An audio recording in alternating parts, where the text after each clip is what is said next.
สบายดี FC เนาะทางฝั่งไทยและก็ฝั่งลาว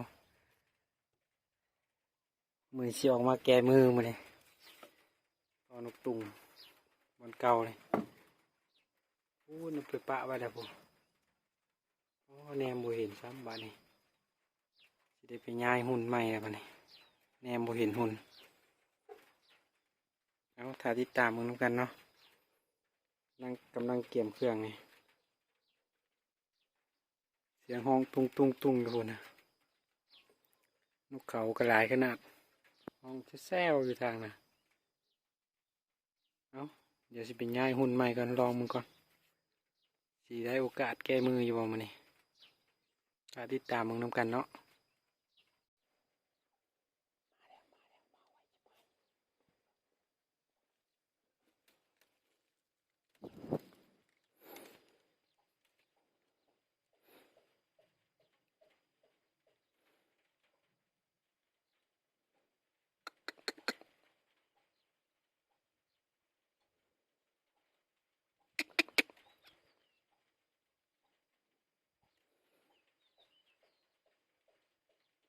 หยุด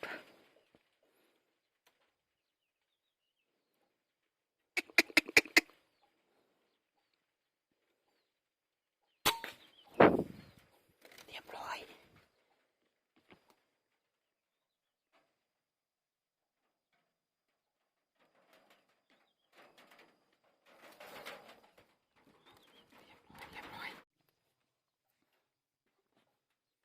เอาเรียบร้อยไปแล้วหนึ่งเนาะปูนบินไปตกปูนเข้ามาไก่ตกลงหนองหมุดลงน้ำอีกได้ลงไปงมเอา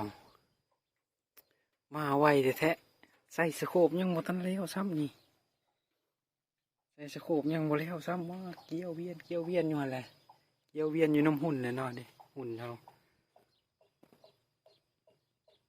ปะไว้เนาะประมาณ20 เมตรนี่แหละเกี่ยวเวียนอยู่บ่ใส่สโคปยังบ่แล้วซ้ำเงยหน้าขึ้นไปบ่มาเด้แก้มือสำเร็จเนาะหันเก็บเสียงออกมือน่ะเอาฟองน้ำออกอันหนึ่งก่อนมันสิยิงบ่ถึกอ่ะเอาฟองน้ำออกอันหนึ่งตะกี้เอาฟองน้ำพันรอบกล้วยมันเฮ็ดในเสียงมันเงียบลงเนาะเฮ็ดในเสียงมันเงียบลงเพิ่มอีกเอาออกมือนั่นเอาออกแล้วเอาใส่บ่ครบเนาะกลุ่มมันเลยเปลี่ยนไปกลุ่มมันเลยเพี้ยนไปมือนะเขาก็ไปตั้งกองเรียบร้อยเขาไปจับได้ตัวหนึ่งเนาะมือก่อนคลิปก่อนเนาะมาวันนี้ก็หาต่อหอด1 นาทีซ้ำมาแหละหอดแก้มือสำเร็จเนาะวันนี้เนาะเอาเดี๋ยวสีง่ายหมายก่อนวันนี้ฝนก็สิตกแล้วสิลองง่ายหมายมึงก่อนโอเคอยู่อ่ะติดตามมึงกันเนาะหมายนี้เรียบร้อยแล้วหนึ่งเอาสิลองง่ายหมายมึงก่อนวันนี้โอเคถ้าติดตามมึงกันเต็มเดียวเด้พี่น้องเอ้ยนี่ฝนมาแล้ววันนี้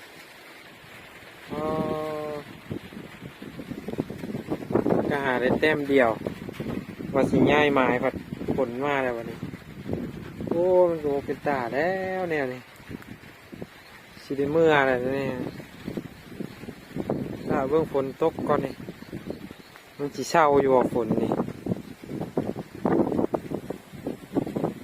ก็หาได้เต็มเดียวกำลังว่าสิง่ายหมายพอดีฝนตกมาเลยบัดนี้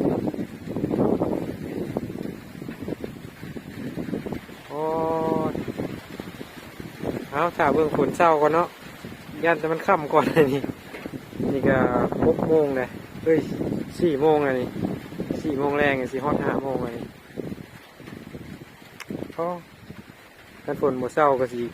จบคลิปเพียงแต่เท่านี้เนี่ยเนาะถ้าฝนหมดเศร้าก็ได้ฝนเศร้าก็สิมีต่ออยู่กำลังได้แต้มเดียวกำลังแก้มือเลยสำเร็จ แก้มือหมายนั่นเนาะที่เขายิงมันบ่ถึกมือมา2 โตแล้วเขายิงบ่ถึก มือนี้ว่าตั้งสโคปใส่สโคปแคมยังโมแล้วซ้ำเงยหน้าก็ไปเกี่ยวเวียนอยู่น้ำหุ่นโอ้ใส่ฝนซาภาพกับบชัดบคักคนไหนภาพคนไหน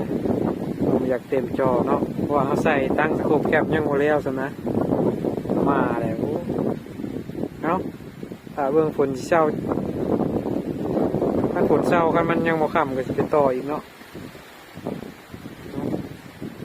เดี๋ยวเจอกันเนาะมันฝนโมเศร้าก็สิขอลาเพียงเท่านี้แหละ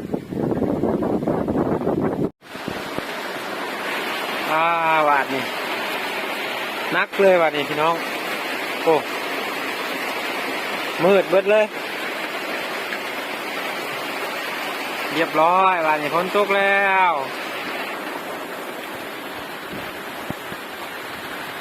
โมงจากงามมันสีเศร้าบาดนี่คำกับสีบริเมื่อวะจัก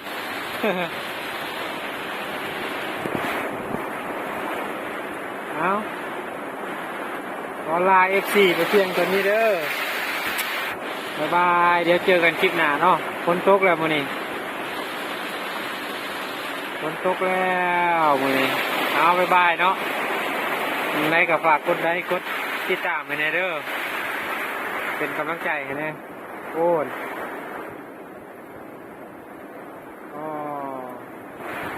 เอาบ๊ายบายเนาะวันนี้เนาะ